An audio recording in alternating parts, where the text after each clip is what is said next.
안녕하세요. 인생 짬법으로 조근조근 유튜브 하는 승무원쌤 김용숙입니다.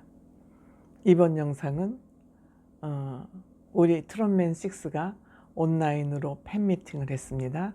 그 팬미팅의 주제는 고백이었습니다. 팬미팅을 한 날이 14일 발렌타인 데이였기 때문에 고백이라는 주제로 방송을 했습니다. 무려 시청자가 44,000명, 라이브 시청자가 44,000여 명이었던 것 같고, 그 팬미팅이 이루어진 것은 롯데 잠실 타워 123층. 저는 그 타워에 안 가보려고 합니다. 저는 고소공포증이 좀 있는 사람이어 돼서 안 가려고 합니다. 이날 사회는 붐 씨가 역시 우리 붐 선생이 MC로 등장을 했습니다. 이날 그 팬미팅은 노래도 하고 영탁씨 신곡도 하고 또 희남매라는 그 그룹도 소개가 됐고, 임영웅 씨의 아카펠라, 이찬원 씨의 기타 솜씨, 팝송, 또 굿즈, 또 장민호 씨하고 정동원의 댄스 실력 여러 가지를 다 보여줬습니다. 그들의 굿즈도 소개가 되었고, 하여튼 팬미팅은 이러한 패키지로 이루어졌습니다. 그런데 저는 그런 패키지 여러 가지 내용 중에서도 제가 관심 있는 곳은 딴 곳이었습니다. 지금부터 그 얘기를 좀 해보려고 합니다. 무슨 얘기인지 시청하시기 전에 구독, 좋아요, 알림 버튼 설정해 주시고요. 여러분의 사랑, 제가 정직하고 올곧은 방송을 하는 힘이 됩니다. 고맙습니다. 저는 이 팬미팅을 보면서 제가 가장 의미 있게 눈여겨본 것은 이제는 말할 수 있다 코너입니다. 이제는 말할 수 있다. 제가 여기에 관심을 갖는 것은 이들의 속내를 평상시에 잘 말하지 않고 담아두었던 속내를 얘기를 하는 그런 타임이었기 때문에 저는 관심이 많습니다. 우리가 정말 관계가 돈독하고 친해지기 위해서는 비밀이 없어야 된다고 생각합니다. 속에 비밀이 없어야 벽이 없는 거거든요. 그게 진짜 친한 사이죠.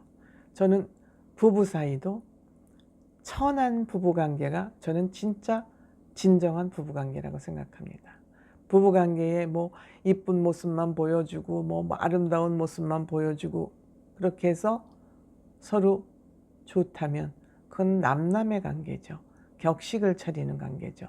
하지만 진짜 돈독한 관계가 되기 위해서는 저는 비밀이 없어야 된다고 생각합니다.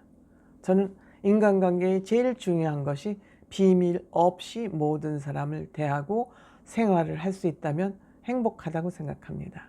조마조마하고 내 비밀이 들킬까 봐 걱정하고 스트레스 받을 일이 없지 않습니까? 그래서 이들이 이제는 말할 수 있다, 이 코너를 보면서 저는 가장 흐뭇했습니다. 그 내용 중에서 이제 한 사람씩 좀 살펴보면, 영웅 씨와 이 영탁 씨 사이에서 있었던 일입니다. 영웅 씨가 이사 갔는데 집들이를 하면서 왜 나는 초청을 안 했느냐, 그게 서운했었다고 이제 얘기를 한 거죠.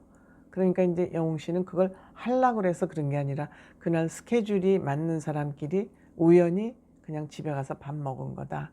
그러니까 그냥 이건 개그라고 생각해요. 나도 연락 받았는데 동원이가, 민호 씨도 나도 연락, 부음 씨도 받았다, 희재 씨도 받았다 그러고, 이렇게 되니까 진짜 영탁 씨만 연락을 안 했나 하는데, 저는 이거는 개그였다고, 예능이었다고 생각을 합니다. 그래서 어쨌든 영웅 씨한테 초청을 못 받은 그 서운한 감정을 드러내니까 우연히 그런 자리가 마련된 거다. 그러니까 이제 그 후에 영탁 씨도 나도 이 사람들하고 이렇게 뭉쳐서 밥 먹었다 그러고, 아마 자기네들 단체 카톡이 있겠죠. 거기에 또 사진을 찍어 올렸다 그럽니다. 그러니까 이건 굉장히, 이런 건 미묘한 문제입니다. 정말 상처받고 서운할 수 있는 미묘한 문제인데 이걸 털어냈어요. 굉장히 중요한 일이라고 저는 생각을 합니다. 그 다음에 이제 정동원 군과 임영웅 씨의 이제 그 얘기.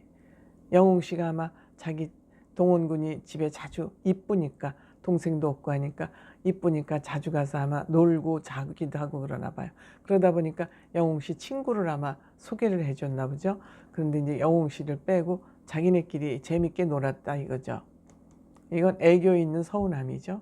어쨌든 그러니까 또 동원 군이 막 뭐라고 이제 소개를 이제 변명을 하니까 그건 그냥 동원이를 그냥 놀리기 위해서 한 그런 얘기 같기도 해요. 어쨌든 그 다음에 이제 영탁 씨에 대해서 이제 장민호 씨도 그렇고 이제 이찬원 씨도 그렇고 이제 그 한 사람에 대해서 몇 가지 얘기를 이렇게 몇 사람이 얘기를 하는 거니까. 그러니까 이제 영탁 씨를 소개할 때 붐 선생이 트롯맨 형제들의 사랑이 고픈 사람입니다. 이렇게 소개를 했어요. 그러니까 영탁 씨는 워낙 뭐 에너지가 많은 사람이니까 그냥 여기저기 자기가 다 다니면서 자기가 다 개척하는 사람이니까 뭐 사실 외로울 여가가 없으니까 외로운 사랑이 필요한 사람이라고 소개했을지도 모르겠어요. 붐 씨가. 그런데 민호 씨는 이제 자꾸 본인이 아재라고 그러는데 아재가 아니라고 그러는 것이 바로 아재다.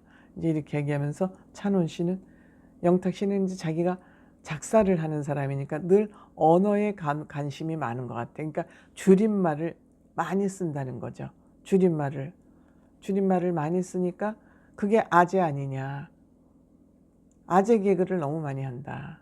그러니까 아재가 아니라고 그러니까 또 장민호 씨는 또 그게 바로 아재라고 아니라고 우기는 게 아재다. 이제 이렇게 얘기를 서로 하잖아요. 그래서 영탁 씨는 정말 쉼 없는 그 에너지가, 숨은 에너지가 너무, 그러니까 주변 사람이 영탁 씨 에너지를 받을 만한 그게 없는 거죠. 에너지가 딸리는 거죠. 영탁 씨는 에너지가 그냥 남아 도는데, 반면에 영탁 씨는 리액션 장인이다. 누가 무슨 요만한 얘기만 하면 웃고 리액션 장인. 남의 얘기를 귀담아 듣는 얘기죠. 어쨌든 그래서 영탁 씨는 너무 말을 줄이고 또 그 뭐라 그럴까 텐션이 쉼없이 일어나니까 주변 사람이 조금 피곤하다. 그런 얘기가 아닐까 싶어요. 그 다음에 이제 희재 씨하고 이제 장민호 씨가 이제 얘기를 꺼냈죠. 희재 씨는 정말 완전히 자기 생각을 접지를 않는다. 자기 생각을. 그래서 팩트 폭격이다. 정확하고 칼 같고 아주 뭐라 그럴까 단호하다. 그러니까 다 짬뽕으로 먹자 해도 나는 짜장면 그러면 짬뽕 먹자 해도 짜장면 그러고 자기 뜻을 굽히지 않는다는 거죠. 자기 신조를 끝까지 굽히지 않는다는 거죠. 그리고 전화를 해도 잘 안 받는데요. 영탁 씨들 전화해도 안 받고 찬원 씨가 전화해도 잘 안 받고 동원 군도 그러잖아요. 전화를 안 받는데. 그러니까 그리고 녹화 한 3일 전에 전화했는데 녹화 날 와서 전화 왜 했어? 그러고 물어본다는 거 아닙니까? 그러니까 하여튼 전화를 안 받고 자기 소신이 강하고 그런 이제 서운한 마음들을 정했죠. 그 다음에 이제 찬원 씨하고 또 영탁 씨 관계 또 나왔군요. 영탁 씨가. 내가 집에 이사 온 지 1년이 넘었는데 왜 우리 집에 한 번도 안 오냐. 그 서운하다 이거죠. 옛날에는 가끔 와 있고 그랬는데 왜 안 오냐. 그러니까 또 찬원 씨는 찬원 씨대로 조금 형이 이사를 가서 거리도 멀다. 근데 결정적인 이유는 황윤성 씨. 아주 그 친구. 그냥 다이아몬드 같이 굳은 친구가 집 근처로 이사를 왔다는 거예요. 찬원 씨. 그러니까 둘이 또 이렇게 한잔 하는 것도 잘 어울리고 그러니까 못 간다. 이제 이렇게 얘기를 했어요. 그 영웅 씨하고 이찬원 씨가 올가미 궁합이라 그러면 황윤성 씨하고 찬원 씨 궁합은 다이아몬드 관계 같아요. 다이아몬드 관계. 그 다음에 이제 장민호 씨하고 이찬원 씨는 전화를 그렇게 찬원 씨가 새벽에 한대잖아요. 그러니까 여기는 스토리 궁합. 스토리 궁합인 거예요. 두 사람이 수다가 맞으니까 한번 전화 걸면 두세 시간씩 전화를 하죠. 여자들도 이렇게 두세 시간씩 하기 힘들어요. 근데 여기는 완전히 스토리 궁합인 거예요. 그러니까 장민호 씨는 또 이명웅 씨한테 전화를 걸어도 형이 말이야 그러고 이렇게 나오면 이제 얘기가 길어질 걸 딱 아니까 형 나 지금 어디 나가봐야 돼 이러고 핑계를 대고 끊는다는 얘기까지 그날 했어요. 이실직고 한 거죠. 바쁜 게 아니고 형 나 지금 어디 나가야 돼 하고 끊는다는 거예요. 그러니까 이와 같이 이들의 관계는 정말 뭐라 할 수 없을 만큼 거미줄처럼 연결되어 있는 관계예요. 거미줄처럼. 그래서 붐 씨가 이 사회를 보면서 이 사실 서운한 얘기를 끄집어낸다는 거는 가슴에 상처로 남거나 삐끔을 타거나 막 서운하거나 이렇지 않겠습니까? 그런데 그러한 감정이 전달되지 않도록 붐 씨가 중간에서 또 중간자 역할을 너무 잘하는 거예요. 누구나 다 아니 한 자녀를 두셋만 키워도 엄마는 큰애만 이뻐한다, 엄마는 막내만 이뻐한다 그러고 서로들 시샘을 하고 그냥 상처를 받고 화가 나고 그러는 판에 어떻게 각자 다 성정해서 모인 이 사람들이 다 편하게 아무 일도 없다는 듯이 지낼 수는 없는 거예요. 그거는 소설이지. 그거는 꾸미는 거죠. 근데 이렇게 털어냄으로써 이렇게 한 번씩 프로그램, 방송을 통해서 굉장히 솔직해지는 경우가 많거든요. 방송을 통해서 이렇게 속마음을 훌훌 털어내는 이런 팬미팅, 온라인 고백, 이게 고백 아닙니까? 물론 팬들이 탑식스에게 고백을 할 수 있도록 발렌타인데이를 정한 것도 있지만 이 컨셉에 맞게 이들이 고백, 형에 대한 고백, 동생에 대한 고백 이런 주제로 이 팬미팅을 했다는 것에 저는 굉장히 많은 점수를 주고 싶어요. 많은 점수를 저는 주고 싶습니다. 그리고 제가 이제 또 마지막으로 컷 하나 발견한 것은 이명웅 씨는 언제든지 끝자리에 앉는군요. 가장자리에 앉아요. 그게 아마 배려하고 본인을 다소 조금 이렇게 뒤로 숨기는, 웅크리는 그런 자세가 아닐까 해서 조금 보기 좋았습니다. 그리고 이날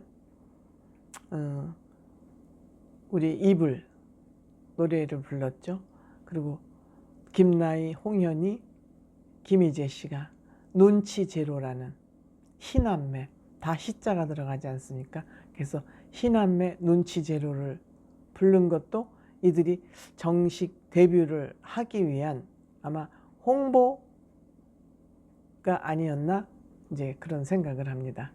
어쨌든 팬미팅 고백 참 재밌게 봤습니다. 이들이 노래하는 모습도 중요하지만 저는 이들의 진솔한 이렇게 속내를 털어내는 이런 시간이 종종 있어야 그동안에 쌓였던 그 서운한 감정을 훌훌 털어버리고 더 견고한 트롯맨 6로 거듭나지 않을까 그런 생각을 해봤습니다. 고맙습니다.